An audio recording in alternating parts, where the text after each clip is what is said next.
Tin tức Việt Nam lần đầu tiên tự sản xuất được nhôm thỏi thực sự là một cột mốc lịch sử. Báo chí nhắc đến rất nhiều, mọi người đều tự hào.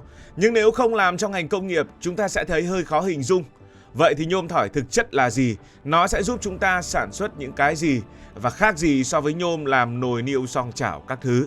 Điều đặc biệt, khó như vậy thì trên thế giới bao nhiêu nước đã tự sản xuất được nhôm thỏi rồi? Nhôm thỏi chính là những khối kim loại nhôm nguyên chất. Nó được đúc thành từng cục, từng thỏi, hình chữ nhật vuông vức, sáng bóng. Nó không phải là cái nồi hay cái chảo để bạn dùng ngay. Nó là nguyên liệu gốc. Tất cả những công ty muốn làm ra đồ dùng bằng nhôm đều phải đi mua những thỏi nhôm này về. Sau đó họ nấu chảy ra, ép vào khuôn để tạo ra hình dáng đồ vật mà họ muốn bán. Thỏi nhôm chính là linh hồn của mọi món đồ bằng nhôm xung quanh chúng ta. Trong số khoảng 200 quốc gia và vùng lãnh thổ trên thế giới, chỉ có khoảng trên dưới 35 quốc gia có ngành công nghiệp luyện nhôm kim loại, tức là điện phân nhôm quy mô thương mại. Nói cách khác, chưa đến 1/4 số quốc gia trên thế giới có thể tự sản xuất nhôm thỏi. Phần lớn các nước, kể cả nhiều nền kinh tế phát triển, chỉ nhập nhôm thỏi rồi cán, đúc hoặc gia công thành sản phẩm. Nguyên nhân là luyện nhôm đòi hỏi vốn đầu tư rất lớn, công nghệ phức tạp và đặc biệt là rất tốn điện. Và những ông lớn của ngành này hiện nay gồm có Trung Quốc, Ấn Độ, Nga, Canada, các tiểu vương quốc Ả Rập Thống Nhất, Úc, Bahrain, Na Uy, Iceland, Ả Rập Xê Út và Brazil. Điều thú vị là quốc gia sản xuất nhôm nhiều chưa chắc đã có nhiều quặng bauxit. Ví dụ Canada và Iceland gần như không có trữ lượng quặng bauxit. Bauxit chính là để sản xuất nhôm.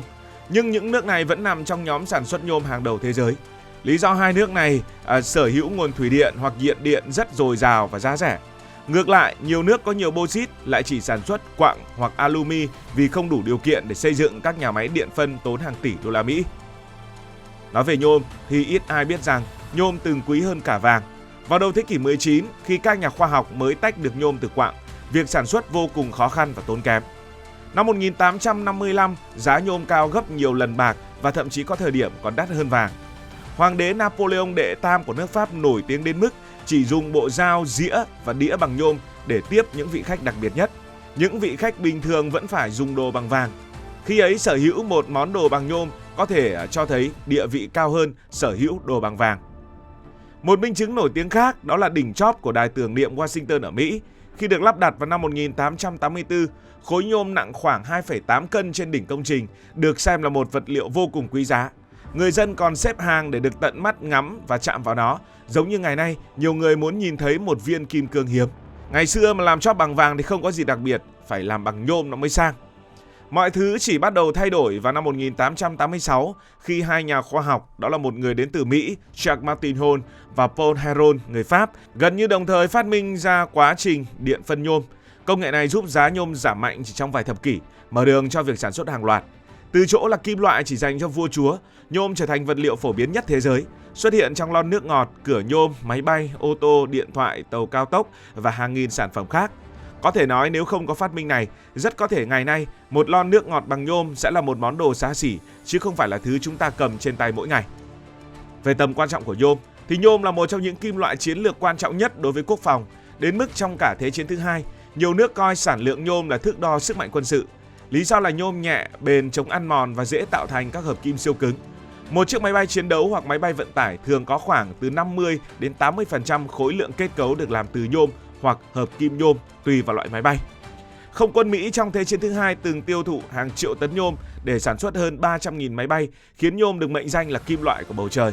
Ngoài máy bay, nhôm còn được dùng để chế tạo trực thăng, tàu chiến, xuồng cao tốc, xe bọc thép, cầu phao quân sự, radar, hệ thống tên lửa và nhiều thiết bị điện tử quân sự. Việc tự sản xuất nhôm thỏi vì thế mang ý nghĩa chiến lược rất lớn với Việt Nam. Trong trường hợp xảy ra khủng hoảng hoặc xung đột, nguồn cung nhôm từ nước ngoài có thể bị gián đoạn bởi cấm vận hoặc đứt gãy chuỗi cung ứng. Nếu chủ động được nhôm kim loại trong nước, Việt Nam có nền tảng để phát triển ngành công nghiệp quốc phòng, từ sản xuất vật liệu cho tàu hải quân, máy bay không người lái, phương tiện quân sự cho đến các linh kiện kỹ thuật. Dù nhôm thỏi mới chỉ là nguyên liệu đầu vào, nhưng đây chính là viên gạch đầu tiên để xây dựng cả một chuỗi công nghiệp chế tạo và quốc phòng hiện đại trong tương lai. Kế đến, hãy tìm hiểu xem làm nhôm thỏi nó khó như thế nào. Chúng ta đều biết rằng nước ta có rất nhiều quặng bauxit và tập trung ở Tây Nguyên. Nó nằm dưới lớp đất đỏ ba gian ở vùng này. Trữ lượng của Việt Nam cũng thuộc hàng lớn ở trên thế giới. Tức là chúng ta có rất nhiều nguyên liệu đầu vào để tạo thành nhôm thỏi. Nhưng trước đây chúng ta chỉ làm được một trong vài bước đầu tiên. Trong đó có bước 1, đó là đào đất lên chính là khai thác quặng bauxit, sau đó lọc rửa đất đó để lấy một loại bột màu trắng gọi là bột alumin.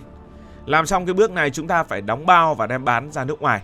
Bán bột này thì giá trị không cao, giống như nhà mình trồng được lúa nhưng chỉ bán gạo thô, chứ không biết làm thành phở hay bánh gạo cao cấp.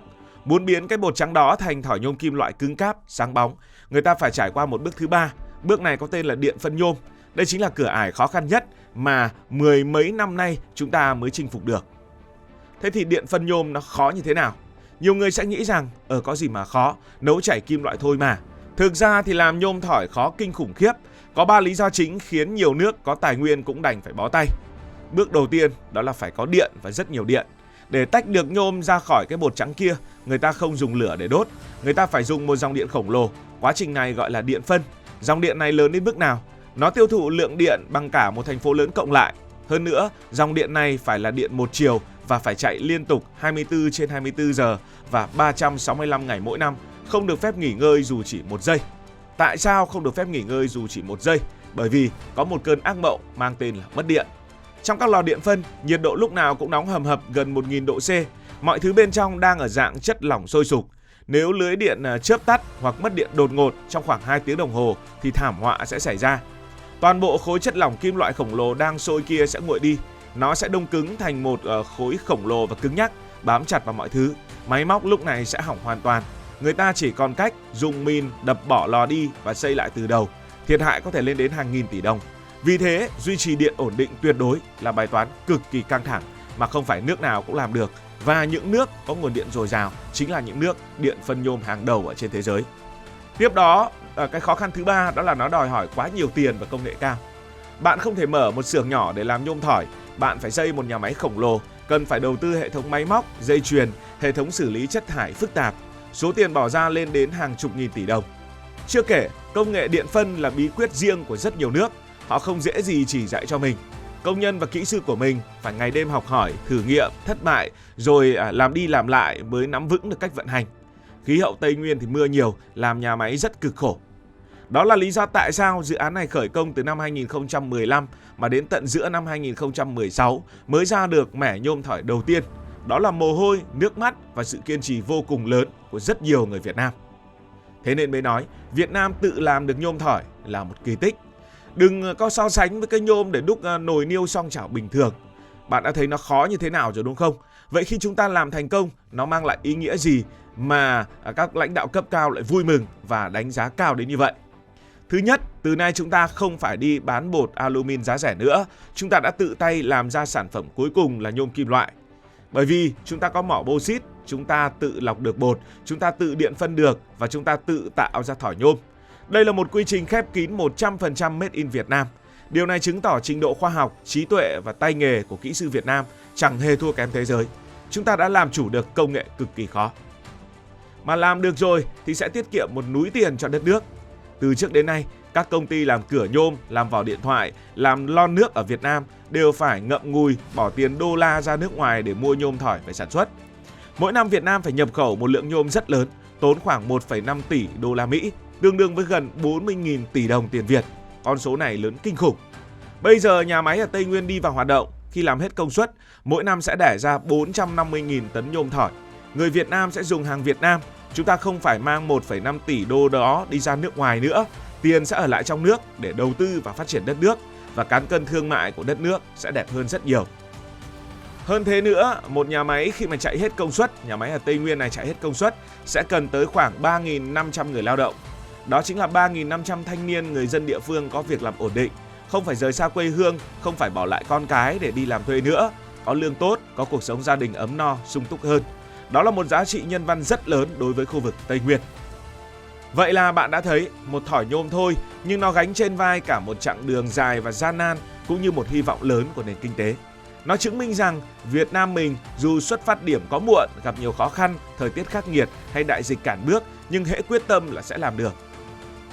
Việc tạo ra nhôm thỏi không chỉ là chuyện của một công ty luyện kim, nó là bước nhảy vọt của ngành công nghiệp chế tạo. Sau này, khi mà bạn cầm trên tay một chiếc điện thoại mới, uống một lon nước ngọt hay bước lên một chuyến bay, bạn có thể tự hào mỉm cười và nghĩ rằng rất có thể vỏ chiếc điện thoại hay lon nước này được làm từ chính mảnh đất đỏ Ba Gian của Tây Nguyên bởi chính bàn tay và khối óc của những kỹ sư Việt Nam. Cảm ơn vì đã quan tâm theo dõi câu chuyện này. Hãy đăng ký kênh để không bỏ lỡ các video mới nhất.